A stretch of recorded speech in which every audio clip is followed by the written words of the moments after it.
사실 이런 부분들은 굉장히 좀 뭐랄까요? 좀 주관적인 부분들이 되게 많아요. 그래서 사람마다 똑같은 걸 보고도 되게 화려하다고 얘기하는 분이 있고 되게 자연스럽다고 얘기하는 분이 있어서 항상 이제 제가 그런 질문을 받을 때마다 이걸 어떻게 설명드려야 되나 되게 고민을 많이 합니다. 요새 그런 얘기도 있죠. 무슨 자려하다? 그러니까 자연스러우면서도 화려한 코를 또 선호하시는 분들도 요새 되게 많아졌는데, 우리가 보통 코끝을 높일 때는 자가조직만 갖고 가는 게 제일 좋습니다. 그래서 거기에 자가조직을 못 쓸 경우, 그런 경우에는 이제 이물질을 쓰는 경우들이 있는 거고, 그런 게 뭐 기증늑연골이라든지 뭐 메쉬라든지 다른 것들, 어쨌든 그런 재료들을 사용해서 코끝을 이물질과 자가조직으로 나눌 수 있을 거고요. 콧대 부분 같은 경우도 실리콘이라는 거는 이제 일종의 이물질을 써서 콧대를 높이는 거고, 자가조직으로 하는 경우들은 뭐 늑연골로 콧대를 만든다든지 근막이라든지 아니면 진피, 이런 걸 이용해서 콧대를 만드는 방법도 있죠. 아무래도 자연스러운 것만 생각한다면 자가조직만 갖고 수술해 주는 게 가장 자연스럽습니다. 그리고 나중에 여러 가지 문제점들, 특히 일반적인 보형물이나 다른 것들을 써서 이제 우리가 수술을 했을 때 상당히 많은 사람들의 경우에 이제 피부가 얇아지면서 비치는 느낌이 생긴 경우들이 있거든요. 뭐 구축이나 염증 이런 거 아니라 하더라도 시간이 지나면서 나중에 비치는 느낌이나 이런 것들이 생기는 경우들이 있단 말이죠. 그런 것들이 자연스러운 느낌을 굉장히 많이 떨어뜨리기 때문에 당연히 자연스러운 것만 생각하면 자가조직으로 했을 때가 상대적으로 도드라져 보이는, 과하게 높이면서 나타나는 그런 느낌들, 이런 것들을 어느 정도 자연스럽게 조절해 줄 수가 있기 때문에 자가조직의 장점은 피부 쪽으로도 문제가 최대한 적게 생기고 염증 구축 이런 것들 걱정할 필요가 크게 없다라는 거, 이런 부분에 있어서는 이제 자가조직이 좋고 또 자연스럽다고 할 수 있을 거예요. 근데 그렇다고 해서 자가조직이라고 해서 무조건 그러면 크게 그럼 달라지는 게 없느냐? 자연스럽다는 거를 크게 달라지는 게 없이 뭐 높이가 크게 안 높아진다라고 생각하시는 분들도 있어요. 근데 그렇지는 않아요.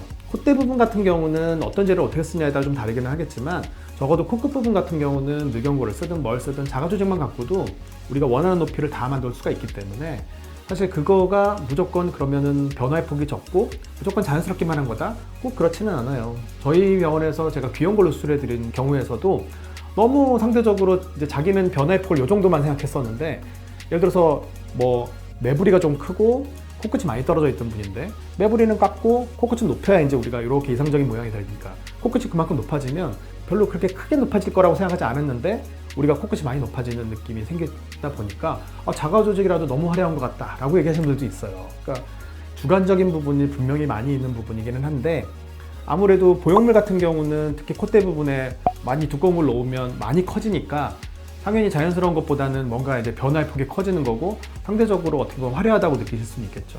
그래서 뭐 코끝이나 이런 부분들은 자가조직을 하던 아니면 이물질을 쓰던, 우리가 이물질 없이 사실 가장 자기 것만 갖고 수술해주는 게 가장 좋기는 하지만 높이나 이런 부분에서는 사실 차이가 크게 없다.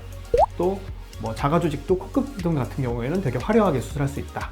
이렇게 생각하시면 되고, 다만 이제 피부가 상대적으로 얇은 사람일수록 좀 더 그런 느낌들이 잘 드러날 거고, 피부가 두꺼운 사람일수록 상대적으로 그런 느낌이 덜 드러나는 거다.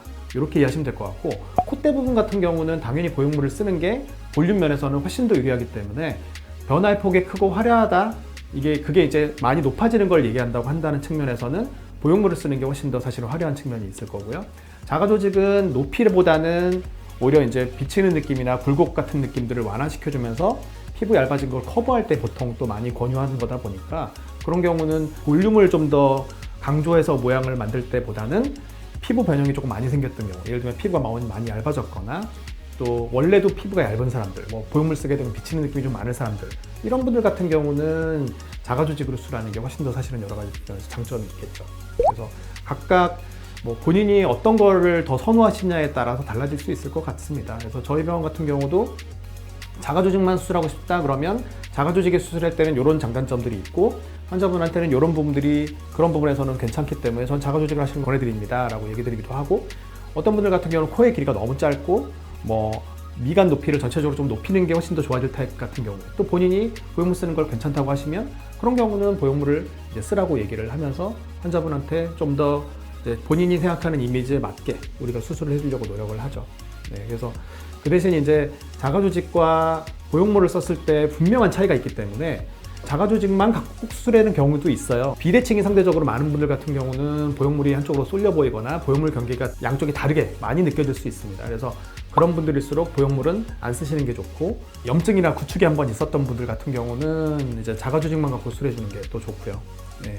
그래서 그런 분들은 꼭 자가조직으로 수술을 하시고, 그렇지 않은 분들 같은 경우 좀 화려한 걸 원한다?